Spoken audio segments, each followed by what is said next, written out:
On this week's episode of the Orlando Real Recap, we're going to talk about downtown Orlando and share some renderings with you about some changes coming to downtown. We're also going to talk about Florida homeowners insurance and how some changes are finally taking place. Stay tuned. The first story I want to talk about today is downtown Orlando safe to hang out at night? Now, the Orlando Business Journal put out a fantastic article over the past week that talked about what's gone on over the past year since the City Council and Mayor Buddy Dyer implemented their new safety protocol for downtown. Now, that's not exactly what it's called, but that's what it means. So basically, they said if you own a bar or venue and you want to sell alcohol after midnight, that you had to increase security overall. And I remember at the time, there were a lot of people complaining and saying, like, how am I going to be able to afford to do something like this? We're already operating on really small margins. And the city basically said, hey, figure it out. You want patrons coming in at night? Do you want safety? Do you want this to continue to grow and be something amazing? Figure it out. Many bar and venue owners started adding $2 and $3 to each patron's bill to cover their beefed up security. And here's what happened over the past year. According to the OBJ, overall battery went down 20% year over year. The number of shootings went from 10 to 5. The overall misdemeanors dropped dramatically from 223 down to 81. And if you look at things like drug charges and weapons charges, they actually increased because more places were wanting and whether you were carrying or not carrying legally, depending on if the cops were going to show up. Spokesman for the city of Orlando, Cassandra Bell, said, "This work on prioritizing safety does not stop here and continues to be a priority and focus for the city. We continue to develop and implement new programs, dedicate funding, and prioritize resources further address this issue for our community." Now, I think this is great. When you look at the overall Kia Center expansion, you've got $500 million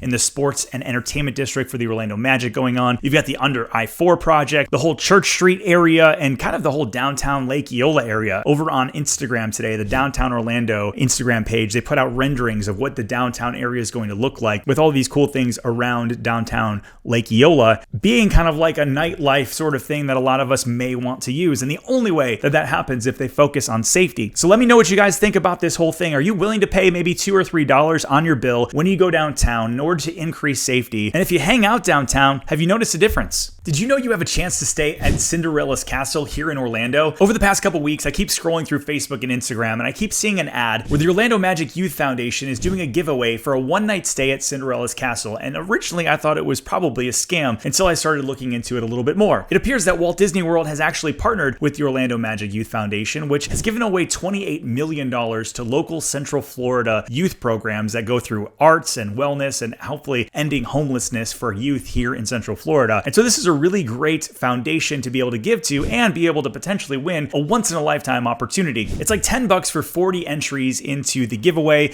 up to $500 for 8,000 entries into the giveaway. And for one night stay, if you've ever seen photos of this thing, usually it's reserved for celebrities and like foreign dignitaries and crazy stuff like that. I'm definitely going to throw $10 on it, hopefully become a king for a day. Let me know what you think down below. This week's episode is brought to you by my real estate team, the Posit Group. Check us out over on Google. We've got almost 800 five-star reviews. Whether you're looking to buy, sell, invest, relocate, we are here to help when the time comes. Reach out to us at theorlandoreal.com/real. After 5 long years, the Foodhall over in the Packing District is finally ready to come online in just about 60 days. GrowthSpotter had a great article that went through kind of the past 5 years and what's come with the Dr. Phillips charities and what's going to actually go into this 13,000 square foot food hall. Now, there's food halls going up all over Central Florida. There's the main one that I know and I go to all the time in downtown Winter Garden. There's a new one coming to Mineola. There's the Hall on Yard over in Ivanhoe Village. But this one in the Packing District, I think is going to be the best one of them all. There's going to be 11 immigrant-focused food concepts, and they're grabbing different places like food trucks. There's Alo Cubana restaurant, which had like the best Cuban restaurant in 2022. There's Chaos Jamaican Grill, and the third one that they've already confirmed is Poke Fin. So the cool thing about it is it's going to be a little bit more than pizza and tacos, which a lot of food halls typically trend towards.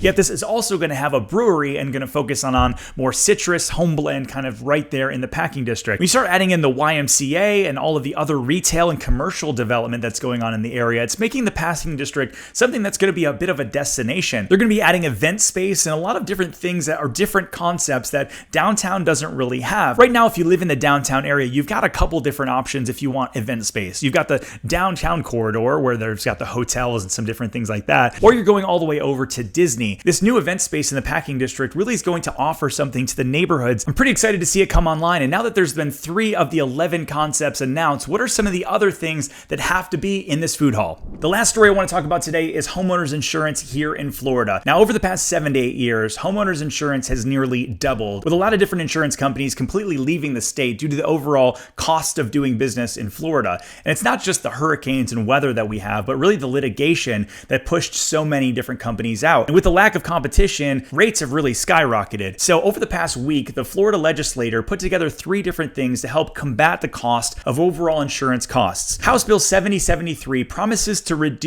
overall insurance taxes and fees by $500 million by next year. This is going to be for really people that are paying more than $6,000 per year, and the fees that they're going to save you are roughly $160 to $200 per homeowner, so not a ton. The second bill is going to be really more for people that are in low-income housing or people that are over 60 years old, and this is the My Florida Safe Home program, which is actually a matching grant up to $10,000 for people who fortify their homes against wind and rain. Now, if you do this and you can show this to your insurance company that you've put all of these things in places, your premiums come down. The third thing actually is very similar to the second, which is House Bill 1029, is going to be specifically for condo associations, that if these condo associations put in hurricane doors and other things that prevent hurricane damage, that you actually can get lower insurance premiums, which is going to cause the homeowners association fees to start coming down, and everybody wins. I'm looking at a lot of different places here in Central Florida where you look at overall association fees are skyrocketing, and it really isn't because there's any maintenance difference. It's really because the insurance costs are going up. So hopefully these things start to help here locally as well. As we wrap up today's video, the question of the week is, if they start implementing more safety and things to do in downtown Orlando, do you find yourself more apt to go hang out there on evenings and weekends? Let me know in the comments below, and before you leave, make sure you hit the subscribe button. We'll see you guys on the next video.